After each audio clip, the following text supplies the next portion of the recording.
Hey,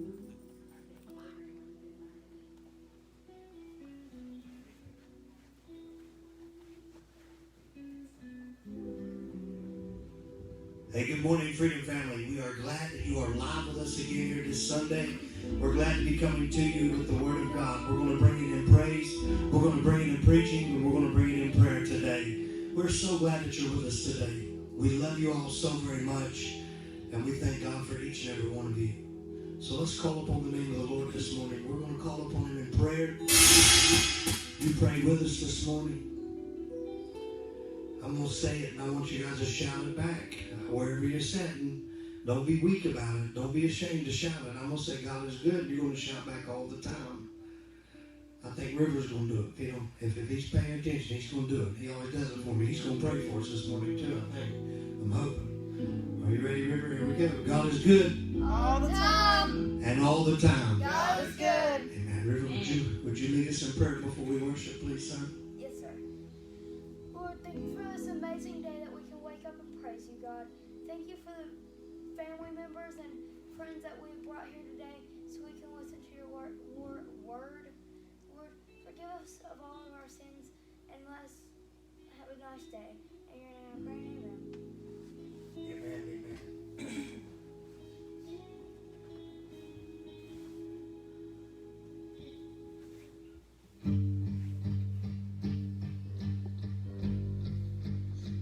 You unravel me with a melody. You surround me with a song of delivery from my enemies. Till all my fears are gone, and I'm no longer a slave to fear. I am a child of God, and I'm no longer a slave to fear. I am a child of God.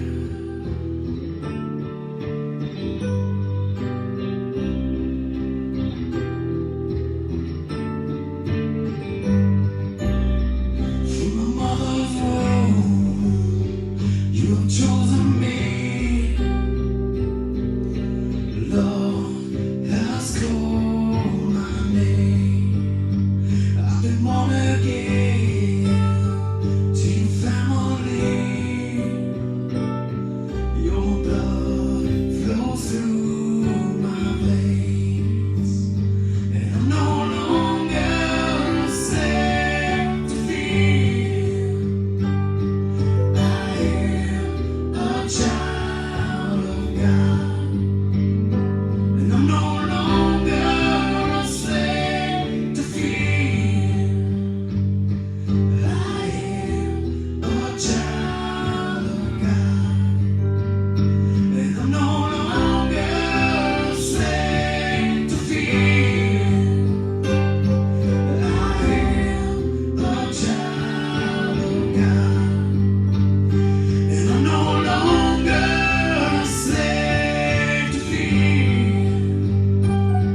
I am a child of God.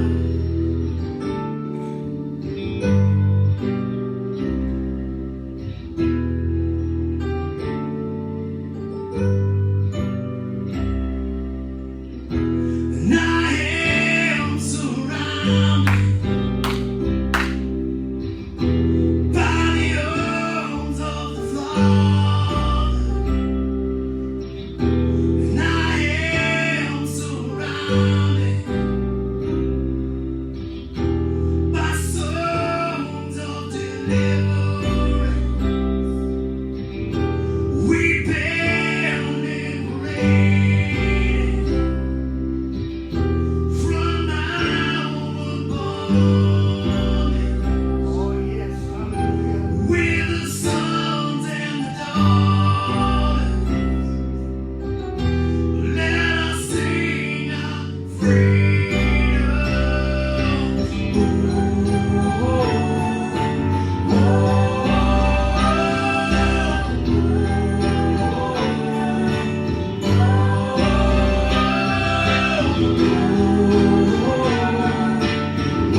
When darkness seems to hide his face, I'll rest on his unchanging grace. In every high and stormy gale, my anchor holds within the veil. On Christ's solid rock I stand. I'll never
think I'll make Jesus my one and my all when I'm in trouble. So his sweet name I'm gonna call. Let's sing that one more time. Make Jesus my all in all.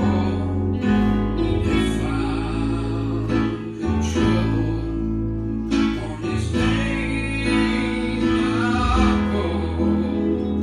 If I didn't trust him, I'd be less of a man. 'Cause I can't even walk without you holding my hand. Lord, I can't even walk without you holding my hand. The mountain's too high, and the valley's too wide. Down on my knees, that's when I learn to stand. I can't walk without you holding my hand. How many of you watching today can remember all the times that the Lord held your hand?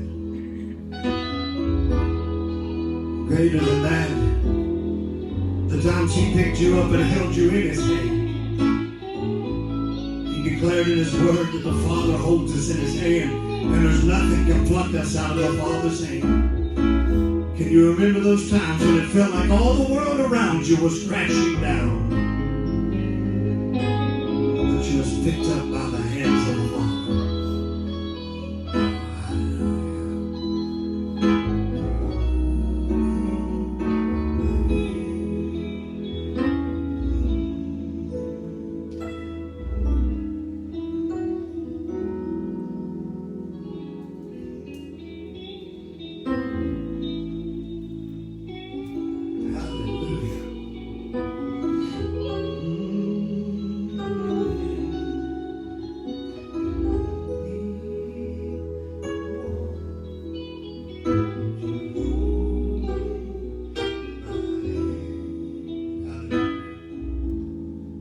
Wherever you're sitting today, if you're glad that he holds your hand, if you're glad you don't have to walk without him holding your hand, why don't you just give him a praise? Just say, thank you, Jesus. Say, thank you, Jesus, for the many times he's carried you through, the many times he's brought you through. I want to thank you today for the anointing power and the worship that I feel today. Hallelujah. Thank you, Jesus. I don't know about today. We'll see. I'll get you.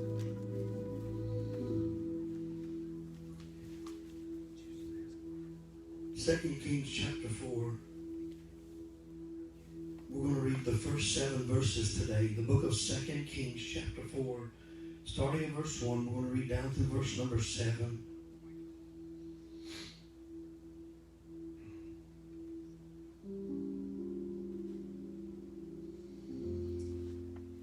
It says, a certain woman of the wives of the sons of the prophets cried out to Elisha, saying, your servant, my husband, is dead.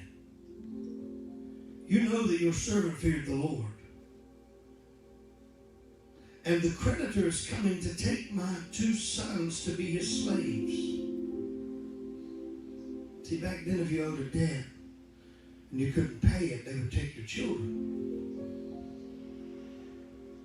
So Elisha said to her, what shall I do for you?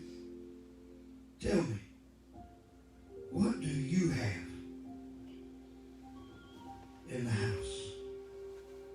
She said, your maidservant has nothing. If you're watching with me today, say nothing. If you're listening today, say nothing. She said, I have nothing in the house but a jar of oil, a cruse of oil. Then he said, go borrow vessels from everywhere, from all your neighbors, empty vessels. Do not gather just a few. And when you have come in, you shall shut the door behind you and your sons. Then pour it into all the vessels. Set aside the full ones. So she went from him. She shut the door behind her and her sons, who brought the vessels to her. She poured it out. She poured it out. I can't stress that enough. She poured it out. God didn't do the pouring. He did the filling.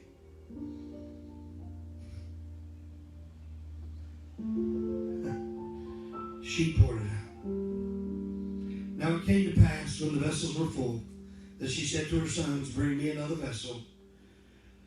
He said to her, there is not another vessel. So the oil ceased. Then she came and told the man of God, and he said, go sell the oil, pay your debt. You and your sons live on the rest. Let's pray this morning.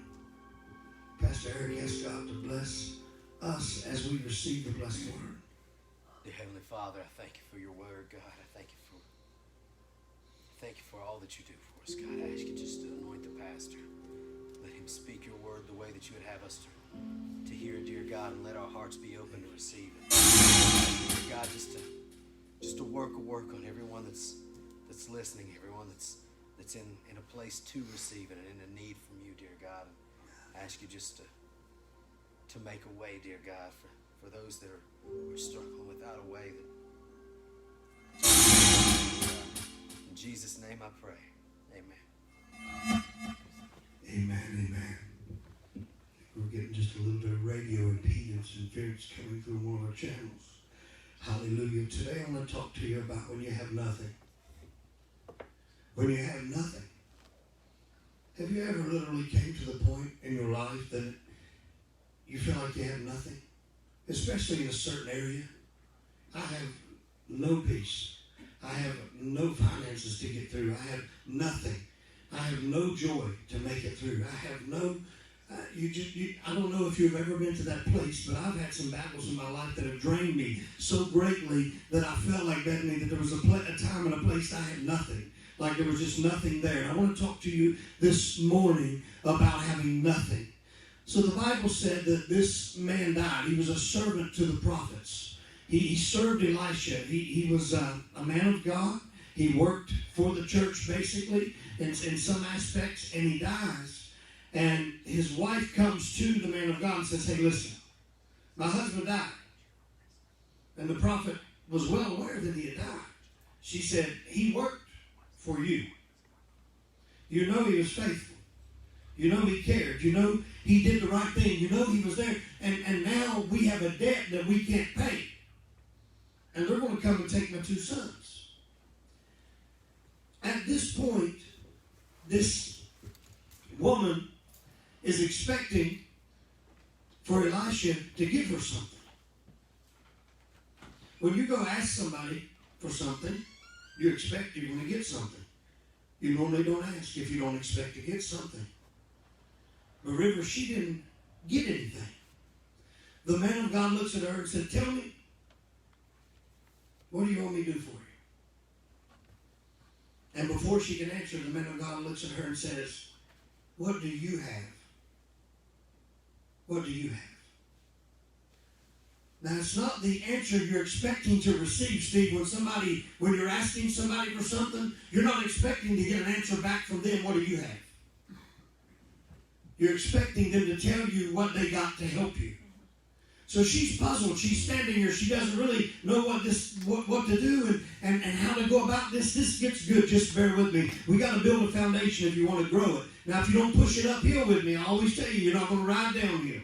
If you don't help me push up, don't get on when we start riding.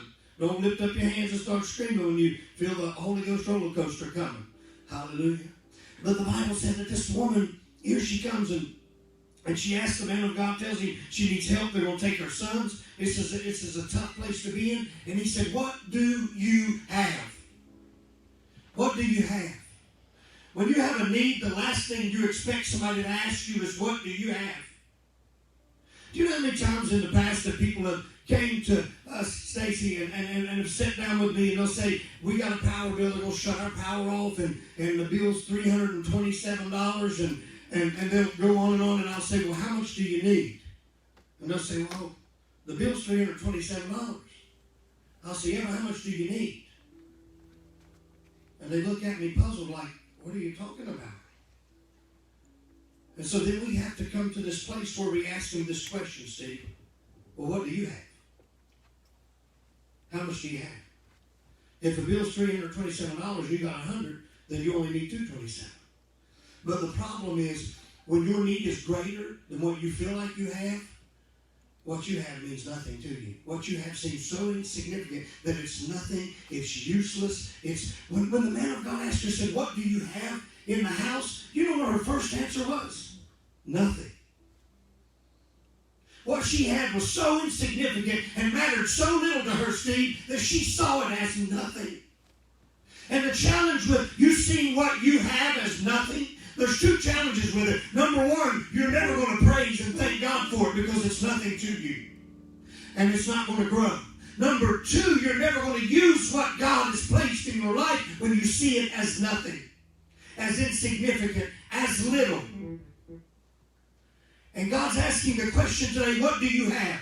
Now look at the way the prophet asked this. He does it very specifically. And if you look back and read this in the original Greek context, the way it's written, he says this to the lady. He said, what do you have? And he pauses. He stops. What do you have? What do you have? See, he didn't want to make a mistake because he asked her, what do you have? See, a lot of times you ask somebody, hey, what have you got to go toward this? What do you have toward? Well, Uncle Johnny said he'd send me $20 in the mail, and Aunt Dad said she'd send me $15, and this one promised to give me that. And the man of God didn't want her to make a mistake. I don't want to know what anybody else has. I want to know what you have.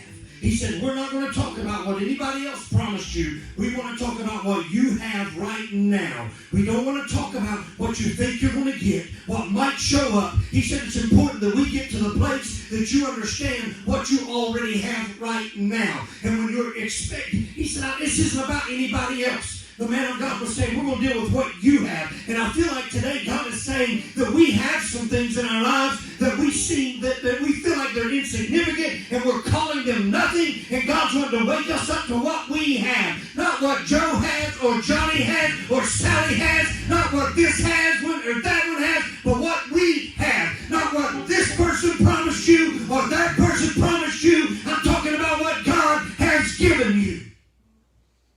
He said, what do you have? And then to sum it up, he said, in your house. He said, I'm not talking about what you can go borrow. I can't tell you how many times growing up somebody would ask me, or even when I was a young man and had my own place, and they'd ask me, do you have this tool or do you have that? And you know what? I knew I didn't have it, but I'd say, yeah, I got it. You know why I'd say that, Eric? Because I knew it was in my dad's garage. But it wasn't mine. And do you know how many times that we're living off of somebody else's? Amen. Amen. And God's calling us today to understand that you don't have to live off of anybody else's. People get jealous of other people when they're being blessed. Do you know that if you get under the spout where the glory comes out, it'll fall on you just like it falls on them? The problem is you're so busy looking at their spout and being jealous about what's coming out to them that you forgot that God has a place for you too at the table. And we get stuck like this woman sometimes. She said, I don't have anything. I have nothing. He said, what do you have in your house, in the house? Not what you're expecting to come, not what you hope comes, not what you're thinking is going to come, not what you want to come. He said, what do you have right now? And she said, nothing. And then she said, there is this little pot of oil, this cruse of oil.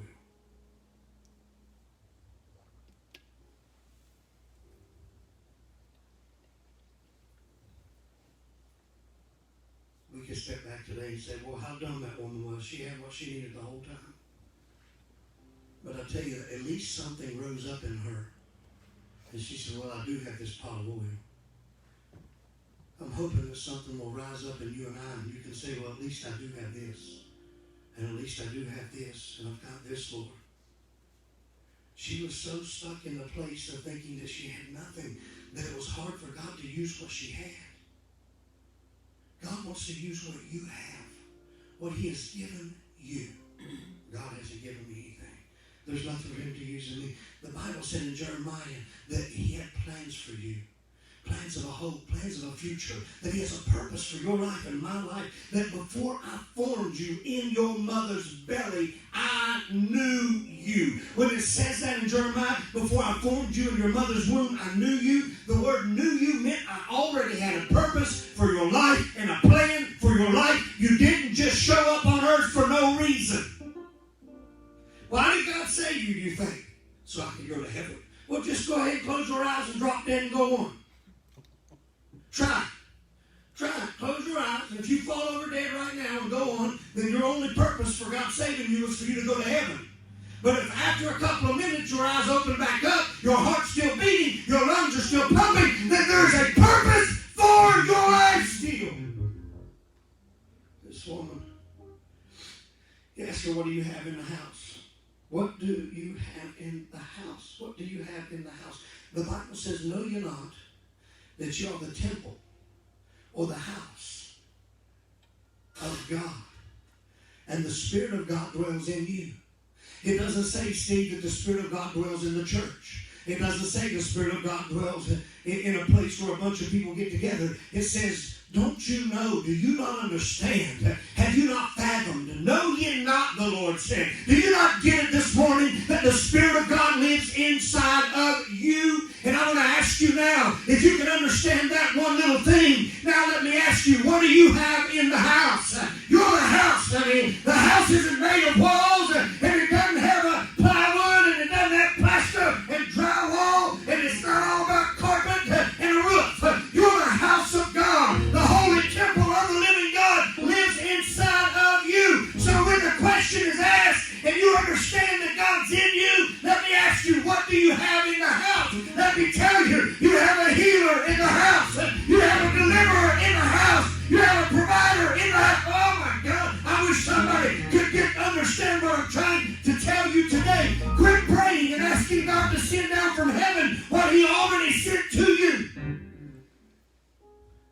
When God said in John 3:16, a very familiar, very simple text most children know, for God so loved the world that he gave his only begotten Son. When you give your only, there's no more to give. We're asking God to send something from heaven. God said, I sent it all.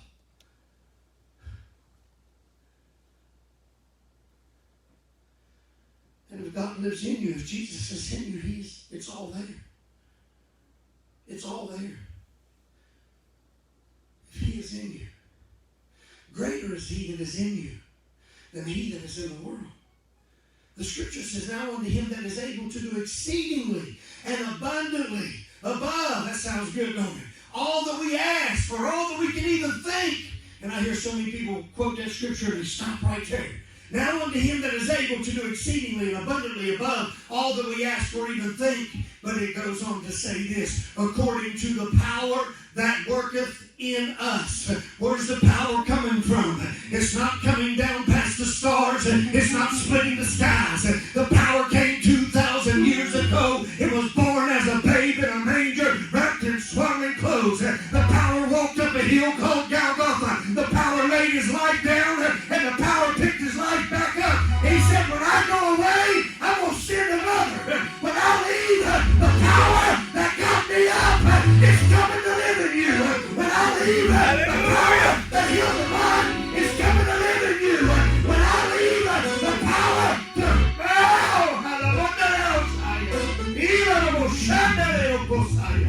hallelujah. He said, when I leave, the power to heal is coming to live in you. When I leave, the power to deliver is coming to live in you. When I leave, the power, this same power that you saw me operate in, is going to operate in you.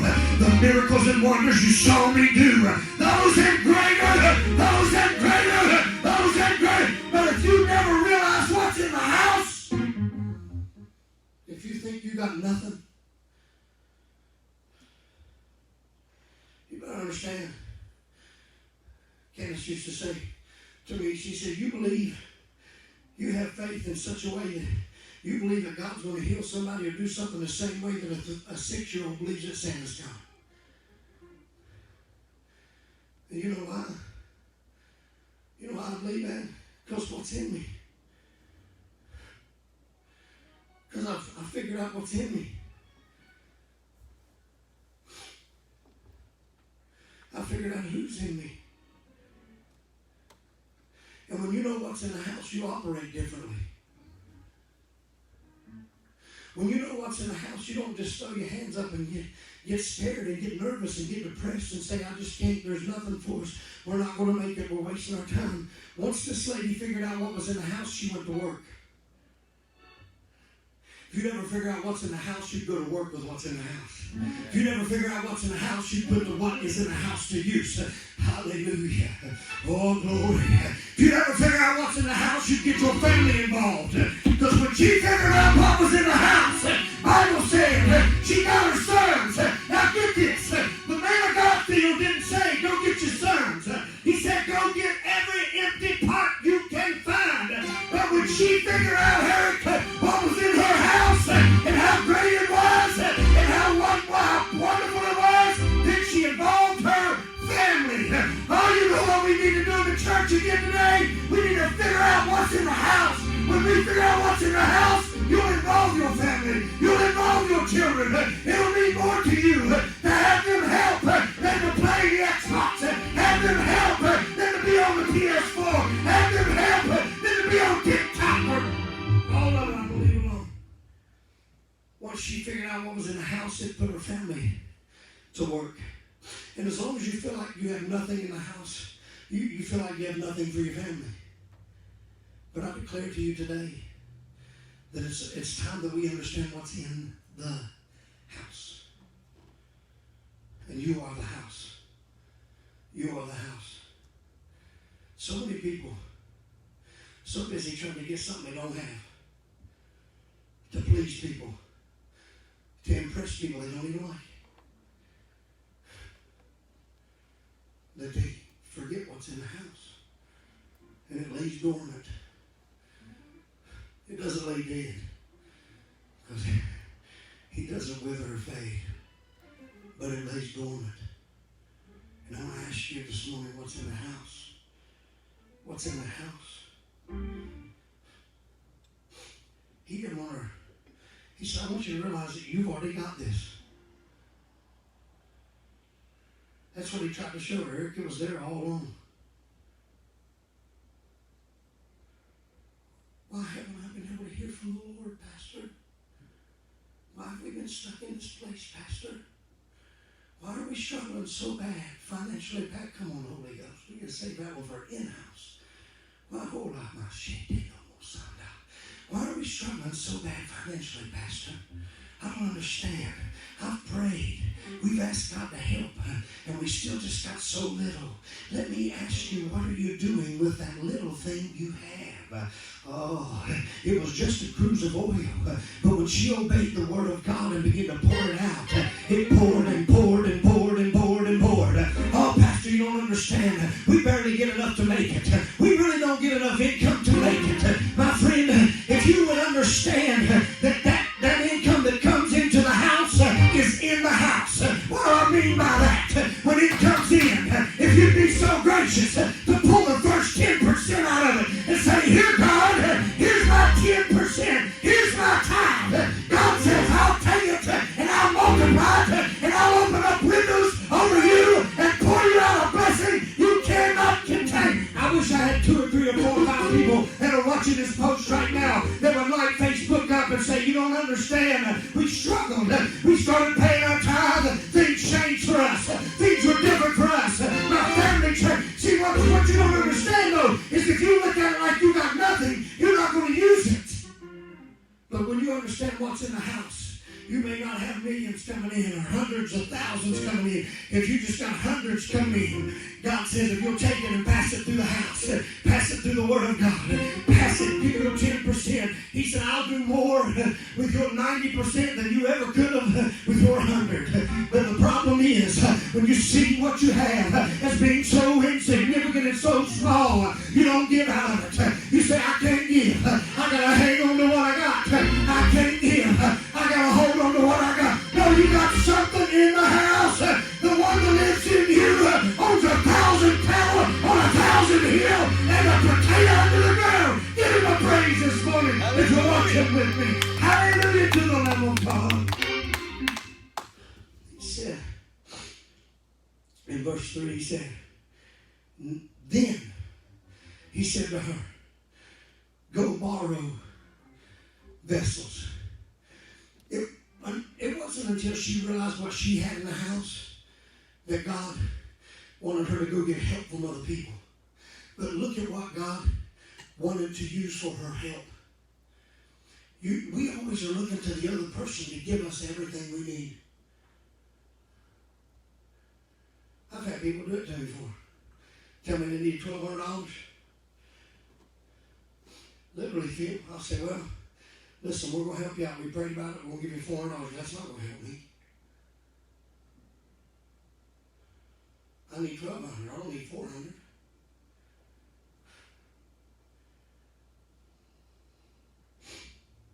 Now I know why you're in the predicament you're in. You weren't very bright all along. There's a struggle somewhere in your knowledge and in your wisdom and in your, somebody didn't teach you that 1,200 minus 400 knocks that down to 800. Is that right? Yeah, okay. But God said, before you're going to get it from anybody else, you have to understand the source is in your house. I may use other people to magnify your source and to help spread your source, but the provision comes from your house. When we start counting on God to be our provision and not people, our life begins to change.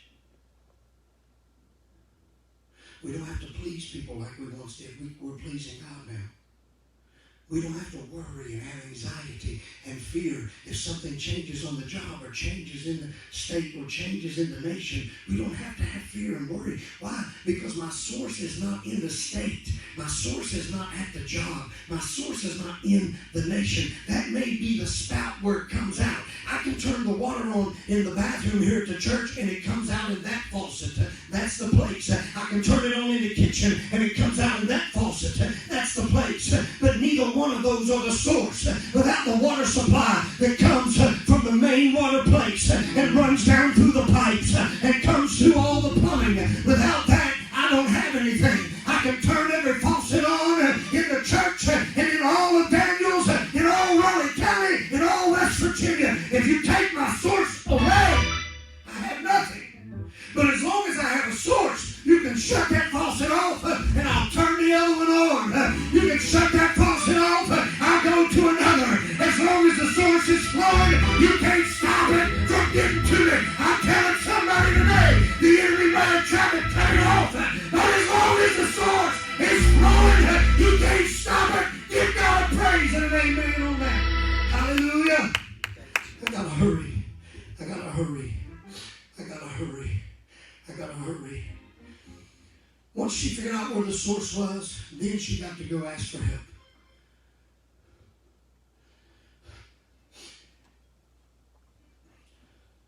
You know how many times Pastor Eric and I have discussed this, and I've seen him do it in his life. I imagine he's seen me do it. How many times, Phil, I've seen you do it? We want to help somebody, we want to give to somebody. And God will lay it on that person's heart to give. Well, they'll give it to the church and say, I want to help this person. And the church helps that person. What happens when an individual helps you? It can be very challenging if you don't know where your source was. And the challenge in it is that if Steve does something, I can get caught up in thanking Steve.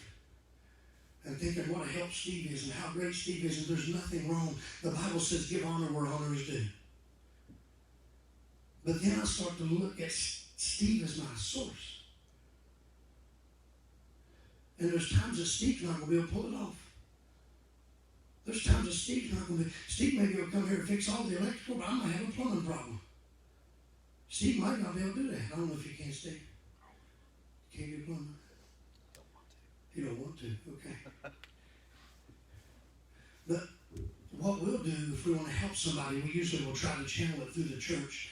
That way that person doesn't think that, look what John did for me.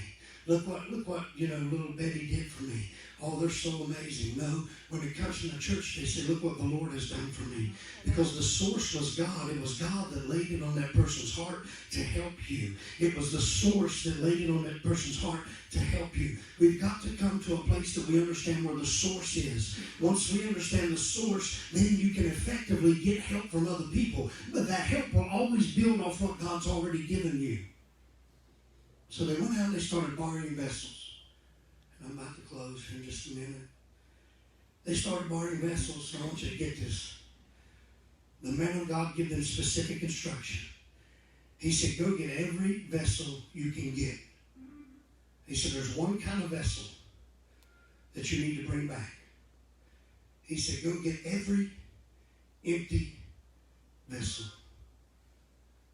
Every empty pot you can find. I like the fact that the Bible said her two sons went to every neighbor. That may not mean much to you, but it does to me. When you live in a place in life that you see people so strongly judgmental about things. See, what most of us would have done, we'd have said, Kaylee, River, go get vessels here. And go ask every neighbor for a vessel. Then on their way out, Stacy would say, hey, don't stop at that one lady's house. She's grouchy. Hey, don't stop over there. It looks like they don't, y'all know they're poor. They're they might be smoking cigarettes. Don't stop over there and get their vessels. Hey, River, I know you're going over here, but don't stop over there because they're kind of snooty. They think they're better than everybody. Don't. And y'all know we all feel that. We all see that in people. We all think that in people. I'm not trying to be mean. I'm just being real. Come on. And how many times did somebody ever want to help you and you thought, wow, you're in worse shape than I am. I don't need to take from you. You're not taking from them. They understand the concept that the source is inside. Given it shall be given unto you. Great measure, heaped up, pressed down, shaken together, running over. But what we would have done is picked out specific houses. But God, He said, just get every empty pot you can find. I don't care if they was drinking beer. They got an empty pot, get it. I don't care if they're smoking dope. They got an empty pot, I'll still use it. I don't care if they're cussing. I don't care if they're acting ugly. They got an empty pot. Go get it. Let me show you how I can fill it up. You know what God's people need to do again? We need to start looking for every empty pot we can find and bring it to God, and He'll fill it up. Don't prejudge. Don't say that pot's not qualified. This pot's not qualified. You're not getting in. You're not getting out. No, baby. Bring it to God and watch what He pours in it. He'll pour the same thing in it that He poured in you and that He poured in me. He didn't say get good vessels. He didn't say get golden vessels. He didn't say get clean vessels. He didn't say get pretty vessels. He didn't say get no. He said if it's got mud on it, bring it anyway. If it's dirty, bring it anyhow. If it's got a bad mouth, bring it anyway. If it's got a bad attitude, bring it on. Let me show you what happens when I pour from your source.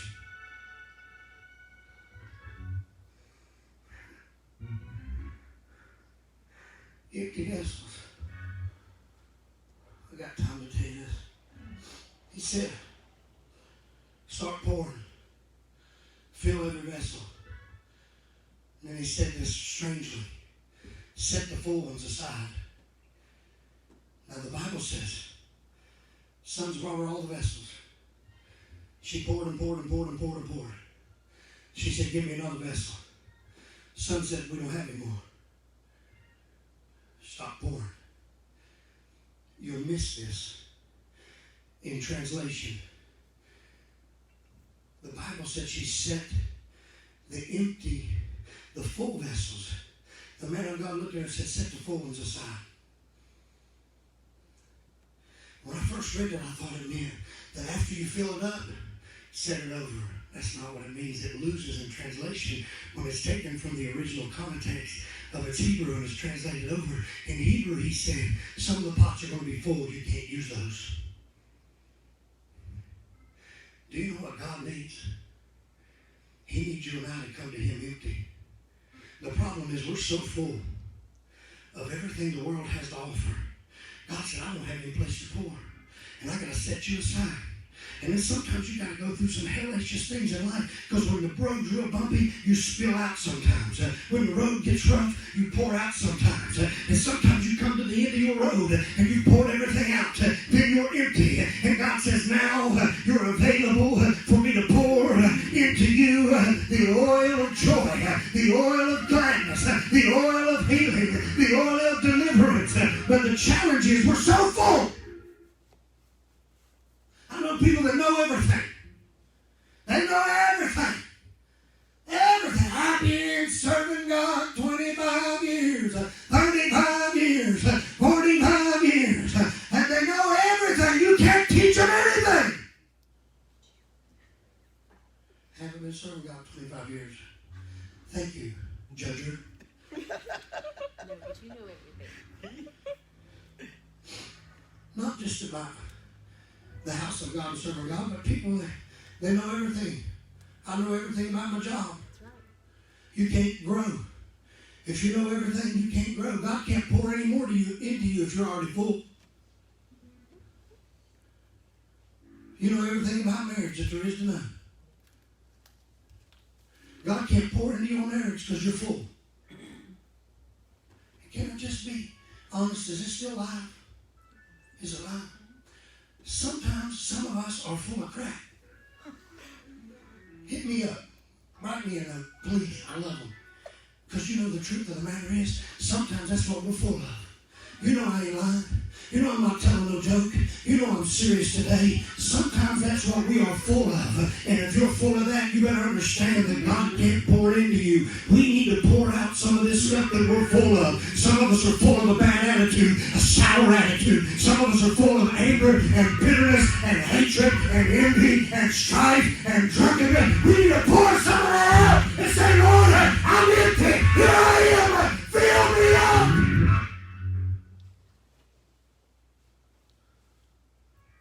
God don't mix. Do you get this? I gotta quit. For real, I'm sorry. But I feel the Holy Ghost on this. God doesn't mix. God doesn't take you half full of garbage and pour his precious oil into you. Well, praise God, I think he does. I wish I had it here and I could show you. Awesome. Take you some oil. Take you some water. Put black food coloring in the water. Put oil in it. Watch what happens. The oil goes down, the black food coloring in the water goes up, rises and pushes up. And what eventually happens is the oil pushes all the water out.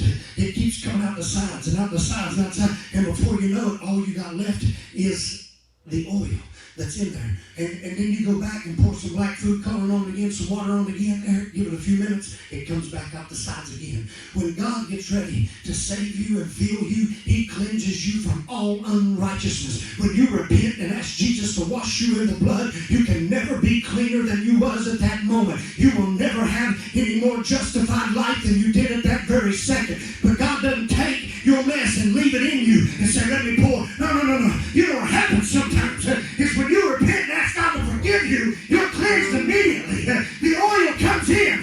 Now guess what? You're going back out in a dirty world. You're going back out into a fleshly world, and stuff's going to come back. But now you have an oil in you that's pushing it up out. Now you have an oil in you that's pushing it up out. It may stay there a day, Steve, but it doesn't stay for weeks like it did before. Bitterness and anger may be there for a few hours. Some nasty language may come out of your mouth in a moment, but there's an oil inside of you that's pushing it out. hang on to all that. Just pour a dab in, Lord. Just give me a dab. I hate dabs. Everybody dabbing, pounding, elbowing. I know it's 6 feet and all that. I like hugs. I like a man's handshake. Grab it, shake it. God wants to hug you and fill you with His Spirit. But He needs an empty vessel. You know the oil didn't run out. They ran out of empty vessels. There's still an oil today that every time an empty vessel comes, God will tilt it and fill it. He'll pour and pour. This woman had 2 sons and a debt that she could not pay. And she was going to lose her sons. Do you know what saved her sons? It was not Elisha. It was the oil that she had in her house. Can I declare to you today that what will save your children and your family and your grandchildren is not what the church has, it's not what the man of God has, but it's the oil that you choose to have in your house. That oil's still saving children, still saving grandchildren, still delivering. And look how good our God is. He said, sell the oil, pay the debt, and then live off the rest. We have the God that is the God of more than enough. For God so loved the world. He didn't just love it. He so loved it. He said, pay off the debt and live off the rest.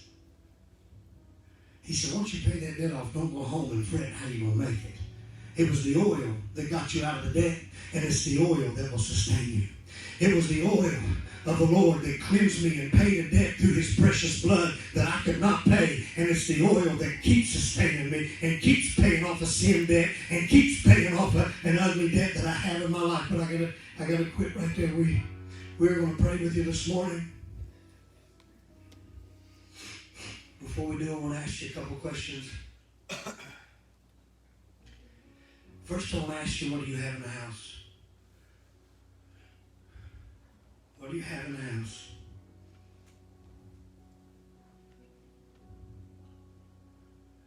And next I want to ask you, are you too full?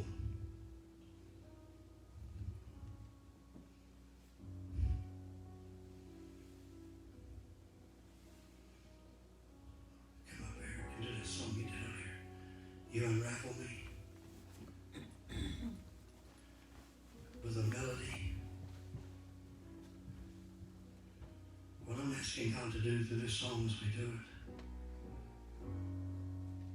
And I'm asking you to ask the Lord with me, but I'm declaring over all of you today that the Lord would unravel you, that He would pour you out, that He would take the lid off, that you could pour out all that stuff. Here I am, Lord, empty me out so you can fill me up. Take my nothing and fill me with it. Take the nothing in my life and fill my family.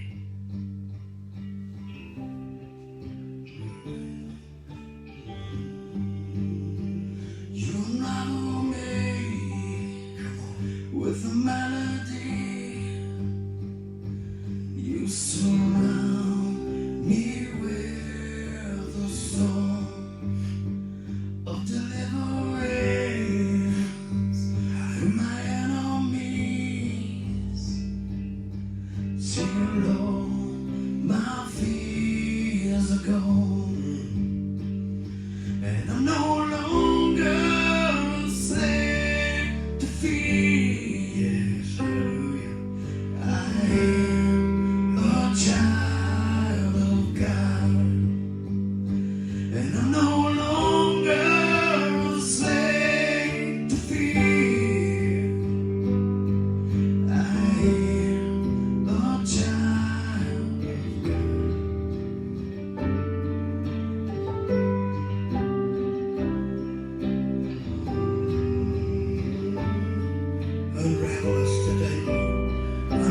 us today. Empty us out that you can fill us up. Let us see that what we have is more than nothing. It's not insignificant. Let us understand, God, that when we put it in your hand, you pour it and pour it and pour it and pour it. It's more than enough today. It's more than enough to cover our debt and to sustain us. What you give us is more than enough to cover coronavirus and cover all that we're going through today. It's more than enough. We're not coming at the end of this thing empty. We're coming at the end of this thing overflowing in the name of Jesus.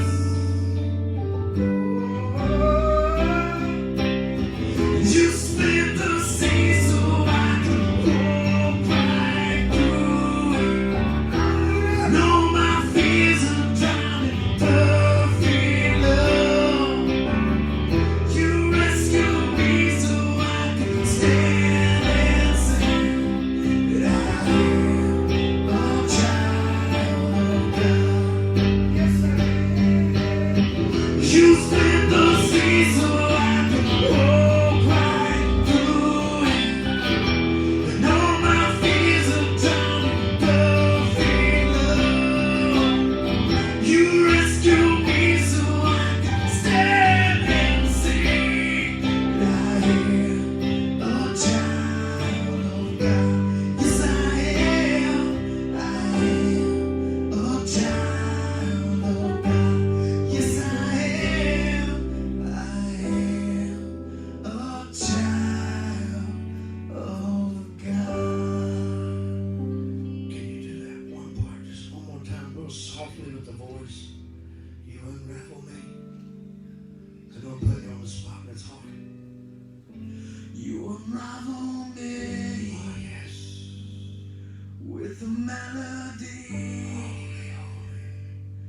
You surround me with a song of deliverance from my enemies till all my fears are gone. All of it, not some. And I'm no longer a slave to fear. What used to hold me can hold me. I am My stone's been rolled away of God. and I'm walking out. I'm no longer fear. I am a child of God. Yes, I am a child of God. Thank you, Jesus. Hallelujah. What do you have in the house? I think we've all been locked up in the house for a little while. Instead of panicking, getting upset, let's take this time and find out what's in the house. And once you see what's in the house, God can start pouring it out. God bless you. We love you, Freedom Family. Have a blessed day.